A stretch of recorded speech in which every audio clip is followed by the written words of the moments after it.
मैं रामविलास पासवान जी, उसके बाद चिराग पासवान जी, एक तरह से हाजीपुर उनके कब्जे में रहा है, प्रतिनिधित्व करते आए हैं। आप आपके लिए वो कितनी बड़ी चुनौती है और ये चुनाव? हम तो ये चुनौती समझते ही नहीं। हमारे लिए कोई चुनौती नहीं है।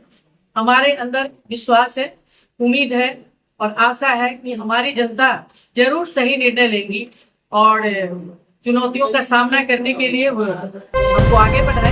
पिछले 25 वर्षों से बीजेपी का यहाँ विधायक है, क्या उस गढ़ को आप तोड़ पाएंगे? कोशिश हमारी है कि तोड़ पाए और तोड़ने का पूरा दिन रात मेहनत भी कर रहे हैं। ये तो बहुत बड़ी क्या कहें, ये हमारे गाजीपुर विधानसभा की विडंबना है। दुर्भाग्य है कि कोई 15 साल से बना हुआ कोई आलोचना भी करते हैं। ये विधायक जी इतने सालों से आए, जनता के बीच में आते नहीं हैं, काम नहीं करते हैं, सड़कें इतनी टूटी फूटी है, पानी में लोग कीचड़ में चल के, अब हम ही अभी गए थे कीचड़ में चल चल करके गए, तो जनता कंप्लेन भी कर रही है। लेकिन पता नहीं उनकी क्या जादू है कि वो फिर पैसे से लोगों को जो है खींच ले रहे हैं। यहाँ पर तुमको सुनने के लिए भी आता है कि वो जब 2 दिन चुनाव के रहते हैं तो बड़ी बड़ी गाड़ियां भी आने लगती हैं। जब ये सब चुगलेबाजी है, चुनाव का टाइम आता है तो तरह तरह के वादे किए जाते हैं, घोषणा पत्र निकाले जाते हैं। तो इसमें हम मेरा कोई विश्वास, ये भी हम कसम नहीं खा सकते कि हम यहाँ से कहीं 2 4 दिन 10 दिन के लिए नहीं जाएंगे। जाएंगे जरूर, जहाँ पर मेरा कोई एस्टेब्लिशमेंट है वहां तो हमको जाना ही पड़ेगा। मेरा परिवार है तो 2 दिन 4 दिन के लिए तो बाहर जाएंगे ना, और बाकी टाइम मेरा इस जनता के बीच में ही समय बीतेगा, ये मेरा मानना है। साथ ही अपना परिचय देती हूँ, मेरा नाम प्रतिभा सिन्हा है। मैं पेशे से सुप्रीम कोर्ट लॉयर और आदिपुर विधानसभा क्षेत्र संख्या 123 से हमको प्रत्याशी बनाया गया है जनसुराज पार्टी की ओर से। तो यहाँ के सभी नागरिकों का मैं बहुत बहुत अभिनंदन करती हूँ। साथ ही अपना परिचय देती हूँ, मेरा नाम प्रतिभा सिन्हा है। मैं पेशे से सुप्रीम कोर्ट लॉयर और आदिपुर विधानसभा क्षेत्र संख्या 123 से हमको प्रत्याशी बनाया गया है जनसुराज पार्टी की ओर से। तो यहाँ के सभी नागरिकों का मैं बहुत बहुत अभिनंदन करती हूँ। और साथ ही मैं ये बताना चाहती हूँ कि यहाँ पर हमारे समाज के लोगों को बंधुआ मजदूर की तरह रखा गया है आज तक, जिनकी सबसे बड़ी संख्या रही है और उनकी मेजोरिटी भी रही, लेकिन उनका कोई प्रतिनिधित्व नहीं हो पाता है और दूसरे लोग यहाँ पर प्रतिनिधित्व का राइट लेकर बैठे हुए हैं। तो ये सब हम आप लोग के माध्यम से अपने लोगों को बताना चाहते हैं कि ऐसा क्यों हो रहा है। साथ ही ये ऐसा एक क्षेत्र है जहाँ पर हमारे मतदाताओं को धमकियां दी जाती है, उनसे तरह तरह की बातें की जाती है और उनको पैसे से खरीदने की कोशिश की जाती है।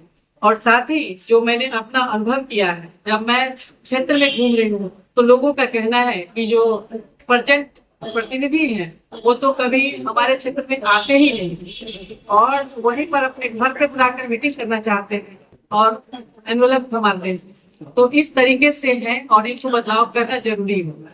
तो मैं तो प्रत्यक्ष रूप से या अप्रत्यक्ष रूप से वर्तमान सरकार के ऊपर प्रहार करना चाहती हूँ और चाहती हूँ यहाँ पर जनता की सरकार कहाँ है, जहाँ पर प्रजातंत्र, ये हमारी धरती प्रजातंत्र की जननी रही है और इस तरह से किया जाना तो ये अपने आप में बहुत ही गलत बात है।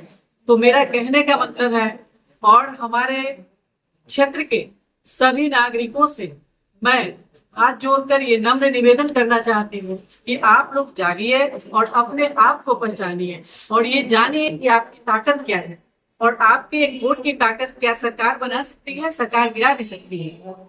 लेकिन हमारे अंदर इस चीज की कमी है कि हम लोग इस ओर ध्यान नहीं देते हैं और बुत बनाकर हमारे पॉलिटिशियन जो है हमारी जनता को उनसे उनका वोट ले लेते हैं। 500 रुपए की कीमत हमारे वोट की कीमत नहीं होती है।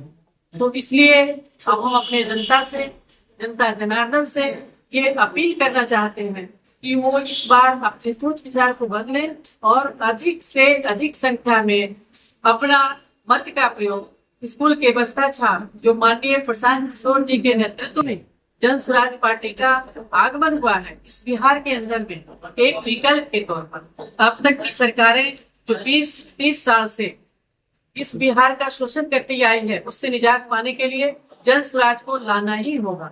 और इसके लिए स्कूल के बस्ता छाप पर जो मेरा 8 नंबर है उस पर वोट डाल करके जन स्वराज पार्टी को और हमको विजयी बनाए, यही हमारी अपील हमारी जनता आज से रहेगी। नमस्ते, धन्यवाद। मेरा एक सवाल बनता है कि आप सुप्रीम कोर्ट में प्रैक्टिस करती है, कितने दिन जनता के बीच रह पाएंगे? लगातार जनता के बीच रहेंगे। चुनाव जीतना हारना अलग बात है, क्या चुनाव अगर आप हारते हैं उसके बाद भी जनता के बीच बने रहेंगे? उसके बाद भी जनता के बीच में लगे रहेंगे, क्योंकि जनता के साथ जुड़ गए हैं तो जुड़ेंगे, छोड़कर नहीं ले जाने वाला। हाँ, ये भी हम कसम नहीं खा सकते कि हम यहाँ से कहीं 2-4 दिन 10 दिन के लिए नहीं जाएंगे जरूर। जहाँ पर मेरा पूरी एस्टेब्लिशमेंट है वहां तो हमको जाना ही पड़ेगा, मेरा परिवार है, तो 2 दिन 4 दिन के लिए तो बाहर जाएंगे ना। और बाकी टाइम मेरा इस जनता के बीच में ही समय बीतेगा, ये मेरा वादा है। मैम रामविलास पासवान जी, उसके बाद चिराग पासवान जी, एक तरह से हाजीपुर उनके कब्जे में रहा है, प्रतिनिधित्व करते आए हैं। आपके लिए वो कितनी बड़ी चुनौती है? और ये चुनाव हम तो ये चुनौती समझते ही नहीं, हमारे लिए कोई चुनौती नहीं है। हमारे अंदर विश्वास है, उम्मीद है और आशा है कि हमारी जनता जरूर सही निर्णय लेगी और चुनौतियों का सामना करने के लिए वो हमको आगे बढ़ाए। मैम, आप तैयारी की वैशाली से और चुनाव लड़ेंगे हाजीपुर से, इस पे कोई बात नहीं, अगर तैयारी तो मैंने की थी, लेकिन अगर हमारी पार्टी ने ये डिसाइड किया कि भाई आपको यहीं से लड़ना है हाजीपुर से, हम उसके लिए तैयार हैं और उसके लिए पूरा दिन रात मेहनत कर रहे हैं। 10 दिनों में कितने लोगों तक पहुंच पाएंगे? कोशिश हमारी है कि अधिक से अधिक लोगों तक पहुंच पाए। मैम, कल महागठबंधन ने अपना घोषणा पत्र जारी किया है, उस घोषणा पत्र को आप किस रूप में देख रही हैं? क्या वो इम्प्लीमेंट हो पाएगा? आज तक आपने देखा होगा कि जो भी घोषणा पत्र आया है कितना % इसका पालन होता है, उसमें तो कोई छुपा हुआ है नहीं। जब ये सब चुगलेबाजी है, चुनाव का टाइम आता है तो तरह तरह के वादे किए जाते हैं, घोषणा पत्र निकाले जाते हैं, तो इसमें मेरा कोई विश्वास नहीं। मैम, पिछले 25 वर्षों से बीजेपी का यहाँ विधायक है, क्या उस गढ़ को आप तोड़ पाएंगे? कोशिश हमारी है कि तोड़ पाए और तोड़ने का पूरा दिन रात मेहनत भी कर रहे हैं। ये तो बहुत बड़ी क्या कहें, ये हमारे गाजीपुर विधानसभा की विडंबना है। दुर्भाग्य है कि कोई 15 साल से बना हुआ, कोई आलोचना भी करते हैं ये विधायक नहीं इतने सालों से आए, जनता के बीच में आते नहीं, काम नहीं करते हैं, सड़कें इतनी टूटी फूटी है, पानी में लोग कीचड़ में चल के, अब हम ही अभी गए थे कीचड़ में चल करके गए, तो जनता कंप्लेन भी कर रही है, लेकिन पता नहीं उनके क्या जादू है कि वो फिर पैसे से लोगों को जो है खींच ले रहे हैं। यहाँ पर तुमको सुनने के लिए भी आता है कि वो जब 2 दिन चुनाव के रहते हैं तो बड़ी बड़ी गाड़ियां गिफ्ट कर देते हैं, लोगों को इस तरह से धमकियां दी जाती है, बहुत सारे वादे किए जाते हैं, बहुत सारी धमकियों में भी आ जाते हैं। सबसे बड़ी समस्या क्या है? हाजीपुर की समस्या, हाजीपुर की सबसे बड़ी समस्या रोड की है। अभी हम नॉमिनेशन किए हैं 1 सप्ताह पहले, तो पूरा इतना पानी में पैर अपना डाल करके गए, यही तो स्थिति है, रोड समस्या है। फिर आप देखिए ट्रैफिक की भयंकर समस्या है, थोड़ा मार्केट जाइए 2 घंटे में आप निकल पाते हैं बाहर की ओर, ट्रैफिक की समस्या है। हॉस्पिटल बड़े बड़े बिल्डिंग्स बने हुए हैं लेकिन उसको डॉक्टर्स नहीं है, उसकी भी तो अच्छी व्यवस्था होनी चाहिए थी।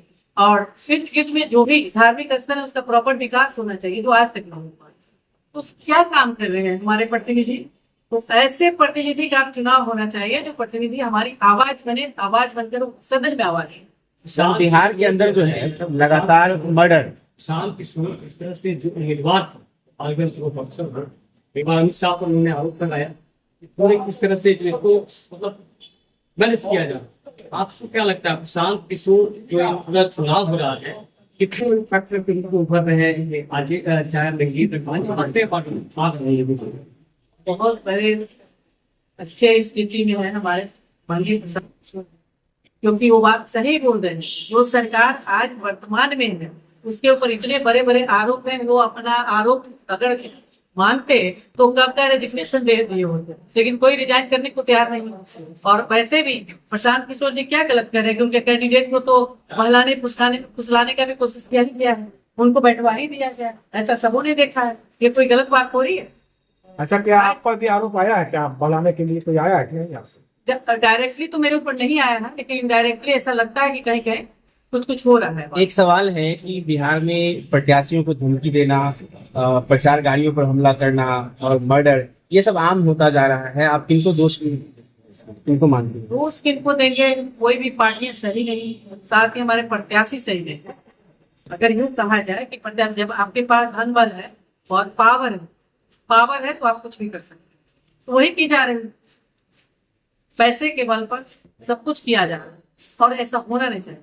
प्रजातंत्र की जननी वैशाली ही नहीं, पूरा हमारा डेमोक्रेटिक हमारा जो है देश है, लेकिन यहाँ पर होता क्या है?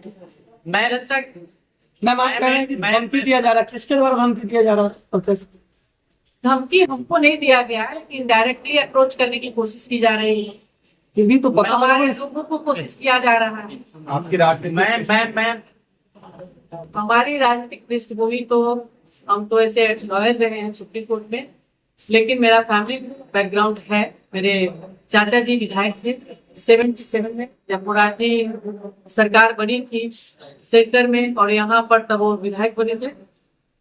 यही है मेरा। और उसके बाद समाज सेवा में हम भी लगे हुए। वैशाली विधानसभा से बने थे। मैम आपने अब तक हाजीपुर के लिए क्या किया है? हाजीपुर के लिए तो मैंने अभी तक कुछ नहीं किया है, लेकिन करूँ ऐसा मेरा वादा है। भरोसा जताएंगे आगे? भरोसा जताना चाहिए, भरोसा करना चाहिए। हम आए हैं वैशाली जिले के रहने वाले हैं, वैशाली के रहने वाले हैं, बाहर से कोई नहीं।